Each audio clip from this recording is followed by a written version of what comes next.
Escocia. Los relatos de las sombras, de Fernando Luis Villar. En las entrañas del miedo. Isla de Kerrera, Escocia, 23 de febrero de 1801. La gran barcaza que conectaba el gran puerto pesquero de Oban con la isla de Kerrera hizo acto de presencia hasta un pequeño puerto de Harsis Bay tras una difícil travesía, debido a las condiciones meteorológicas que en estas fechas tan frías dominaban el condado de Argyll and Bute. Un desfile de carretas bien pertrechadas de diferentes productos provenientes de distintas zonas de Escocia se arremolinaban en la entrada del minúsculo puerto, las cuales, a la espera de pagar el correspondiente diezmo para obtener el permiso de paso en las escasas aldeas que conformaban la isla, soñaban conocer un buen dinero triplicando los precios debido a la ausencia de los mismos en la isla y que difícilmente los pagarían en Oban. En una esquina de la gran barcaza, un espigado Highlander de largas barbas e impecable kilt se apresuraba sin tiempo que perder a pagar el caro pasaje de la travesía que, no sin muchas dificultades, los había traído hasta aquella apartada isla. Robert McCallons y su joven prometida Mary Hillwood se habían plantado en aquella pequeña ínsula, escapando de la pobreza y de las numerosas enfermedades que azotaban cada rincón de Escocia a causa de una gran epidemia de tifus. La población estaba siendo diezmada y la escasez de alimentos eran motivos de disputas, muchas veces con sangre de por medio entre los distintos clanes del condado. El continuo intento de robo de las pocas reses que existían en la zona llevaba a personas de bien a aventurarse para hacerse con alguna de ellas que les hiciese aguantar una buena temporada con algo que poder llevarse a la boca. El anteriormente fértil suelo se había convertido en un yelmo y farragoso lugar donde poder sembrar cualquier cosa que no fuesen cardos. Una gran sequía se había sumado a la epidemia, y hasta ese preciso día no había noticia alguna de agua por los alrededores de Oban, aunque bien regaba los pastos de la isla de Kerrera. La joven pareja había dejado atrás su pueblo natal tras haberse enterado Robert en los barrios bajos del puerto, donde puntualmente hacía trabajos descargando pescado traído de los fríos caladeros que rodean la isla de Maiden, de la posibilidad de trabajar en Hill and Castle como mozo de cuadra, y su joven prometida sirviendo en las grandes cocinas del castillo. Sin pensárselo dos veces, llenaron su carreta con todas sus pertenencias y se embarcaron en la aventura que los llevaría a tener un futuro más prometedor, permitiéndoles formar una familia. La constante lluvia no les borraba la sonrisa y, tras pagar el correspondiente diezmo, pusieron rumbo por el embarrado camino hacia Ballymore Cottage, donde extrañamente debían ser recibidos por algún capataz del castillo que los escoltase hasta allí. Robert se había hecho con un pequeño mapa de la isla. Confundido por el inusual rodeo al que tenían que hacer frente, clamaba al cielo para que los estuviesen esperando en aquel lugar perdido en el interior de la isla. Puesto en marcha hacia el alejado lugar de encuentro, la luz de un farol, que destacaba en la oscura noche en la que ya estaban inmersos, llamó su atención. Paró el carro aprovechando la tregua que les había concedido la lluvia y esperó la llegada de la pequeña luz hasta su posición. Tras un momento de liturgia y de presentaciones entre los miembros de ambas carretas, quedaron de acuerdo en seguir camino hacia Ballymore Cottage, donde casualmente también habían sido citados sus ocasionales perseguidores. Aunque la lluvia había cesado, el frío viento proveniente de la costa les hizo apresurar los pasos embutidos en gruesas mantas de coloridos tartanes. Por fin, con un gran esfuerzo de su pareja de Clydesdales, fuertes caballos de las tierras altas, pudieron atisbar a poca distancia las luces que daban fe de que estaban en el buen camino para llegar al antiguo cottage. Una silueta femenina, envuelta en una gruesa manta, salió a recibir a los recién llegados, iluminándoles la entrada con un pequeño farol de aceite y dándoles la bienvenida al apartado caserón. Usado como granero muchos años atrás, el enorme edificio construido en madera se apoyaba cansado sobre una loma de piedra caliza que hacía las veces de cortavientos, muy eficaz a la hora de proteger la construcción de las muchas ventiscas de la zona. Unas cuantiosas reformas lo habían convertido en un majestuoso hogar para propios y extraños que se aventurasen en el interior de la isla de Kerrera. Tras presentarse como Melissa Villiers, hizo una seña a un viejo hombre que, apostado en el porche de la casa, miraba con ojos lascivos a las dos parejas bajar varios bártulos de los carros. Tras presentarse como el esposo de la anciana del farol, llevó a los inmensos caballos a las cuadras del cottage, situados a pocos metros en una edificación contigua al edificio principal. Ya dentro de la gran estancia de la planta baja, una chimenea fue el primer refugio donde poder tomar una buena taza de té caliente y cambiar impresiones entre los allí presentes. Hicieron posesión de un par de habitaciones, viendo lo tarde que era y ante la ausencia del capataz, que en palabras de la amable anciana aparecería a primeras horas del alba para trasladarles a Highland Castle. Las jóvenes parejas habían hecho buenas migas esa noche y se congratulaban de poder ser compañeros de trabajo en el espléndido castillo de la isla.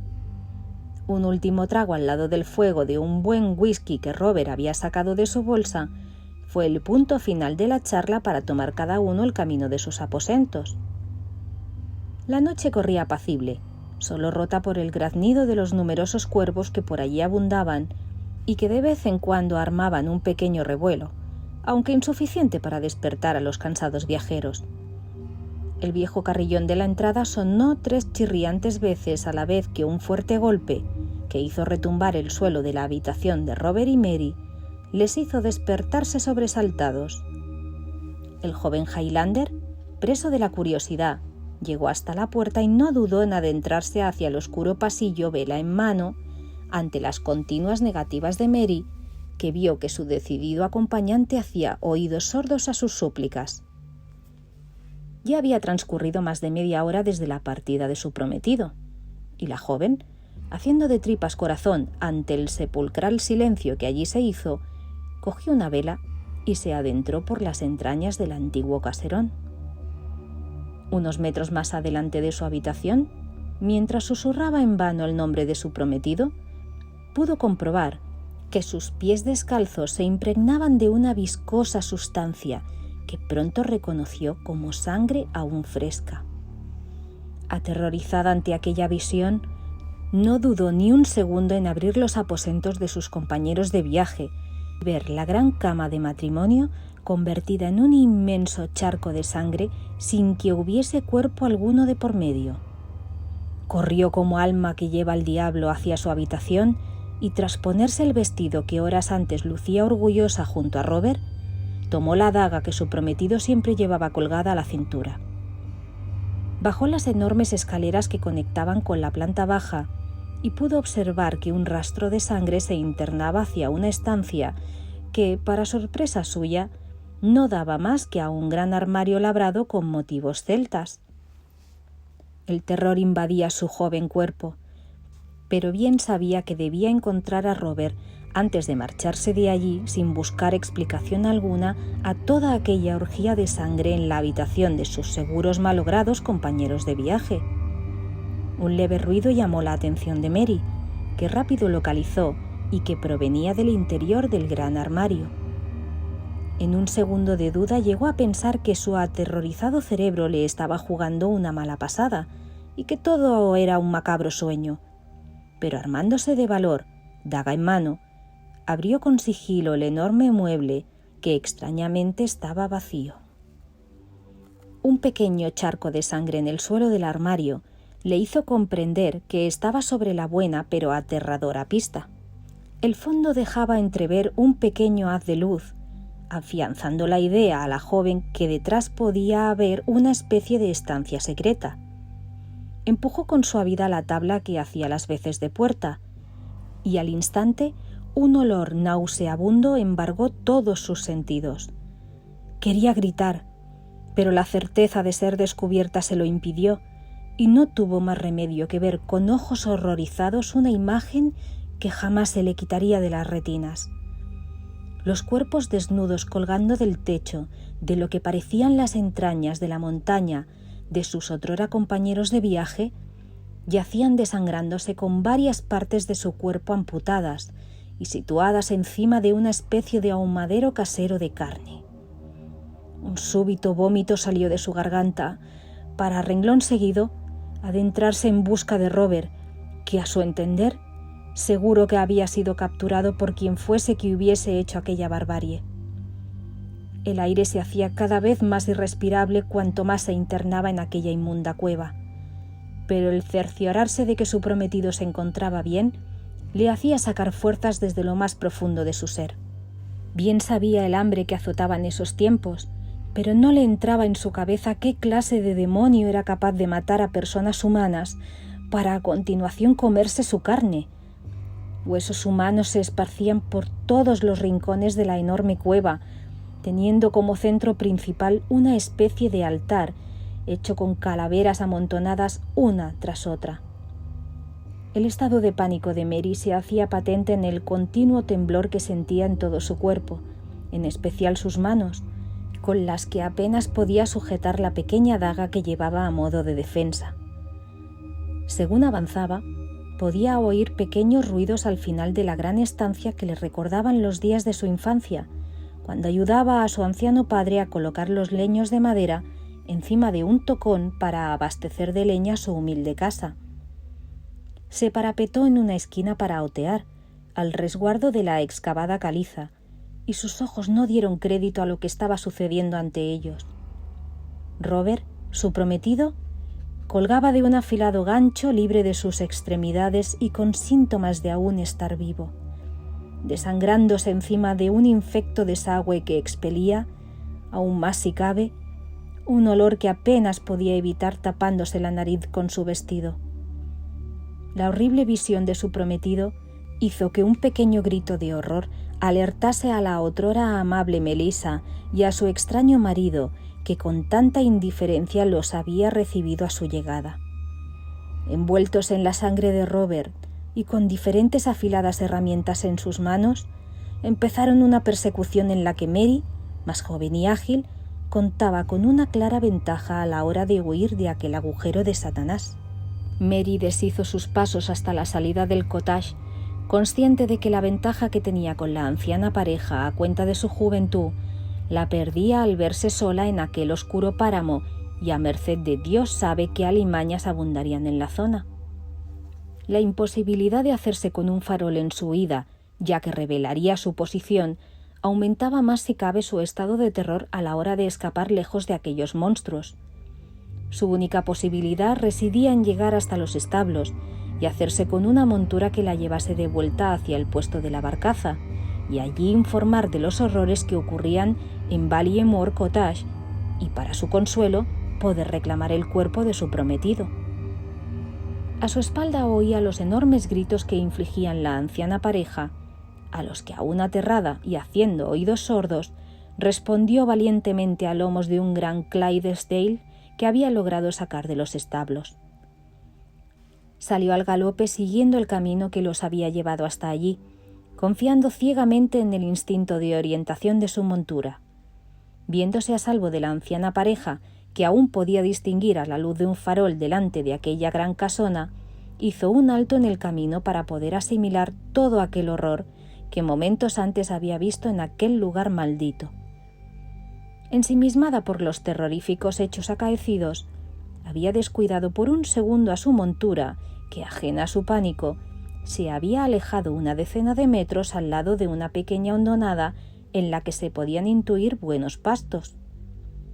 Mary recobró su montura momentos después, no sin antes volver a quedarse perpleja al tropezarse con una rueda de carro allí abandonada. Al levantarse, pudo comprobar, con las primeras luces del día que ya comenzaban a nacer, la silueta de decenas de carretas allí abandonadas a merced de la dura climatología que rápido acababa por destrozarlas y las convertía en montones de podrida madera. Aquella visión le dio una idea aproximada de la cantidad de pobres desgraciados que había visto el fin de sus días en aquel nido de demonios. Con lágrimas en los ojos, montó en el caballo y siguió camino hacia la costa, hasta que su cansado cuerpo se rindió agotado para quedarse dormida a lomos de aquella gran bestia. Una amable voz la despertó de su letargo, haciendo que abriese los ojos de inmediato, y al ver a un gran hombre envuelto en su impecable kilt al lado de una reluciente carroza de puertas bien labradas, comenzó un intenso sollozo que solo acabó cuando le contó al providencial desconocido la odisea que había pasado en aquel maldito lugar. Aquel hombre se presentó como el capataz de Hill Castle y tras tratar de dar consuelo a la aterrada joven, le cedió una confortable manta y ató su caballo a la trasera de su carroza. Mary, a salvo ya de aquella pesadilla, no tardó un instante en volver a quedarse dormida tras tapar las ventanillas con las suaves cortinas de terciopelo y así impedir los cálidos rayos de sol que raramente aparecían en aquella isla tras varios días de tormenta. Aún somnolienta a cuenta del viaje, pudo escuchar una voz familiar dándole la bienvenida a su morada mientras la huesuda mano de la anfitriona abría la puerta de la carroza. Unas demoníacas carcajadas le dejaron claro a Mary cuál era su situación en aquel momento. La perversa figura de Ballymore Cottage se presentaba ante ella, mientras Melissa entregaba, al horas antes amable capataz de Hill Castle, una pequeña manada de caballos arrebatados a los incautos dueños que, como ellos, habían hecho caso a la oferta de trabajo en los dominios del castillo de la isla. Viéndose rodeada por aquellos 3 desalmados, pudo al fin comprender cómo en aquellas verdes y bellas tierras la vida de una persona valía menos que los bravos caballos escoceses. Preferían vender la carne de un ser humano antes que la de las bestias que sin descanso hacían las labores tan duras del campo y que tanto escaseaban en aquellos páramos. Un último grito desesperado, bajo el terror que reflejaban sus ojos, fue el final antes de recibir una certera puñalada con su propia daga por parte del capataz en su ya partido corazón y a la vez un nombre brotaba por última ocasión de su ensangrentada boca: Robert.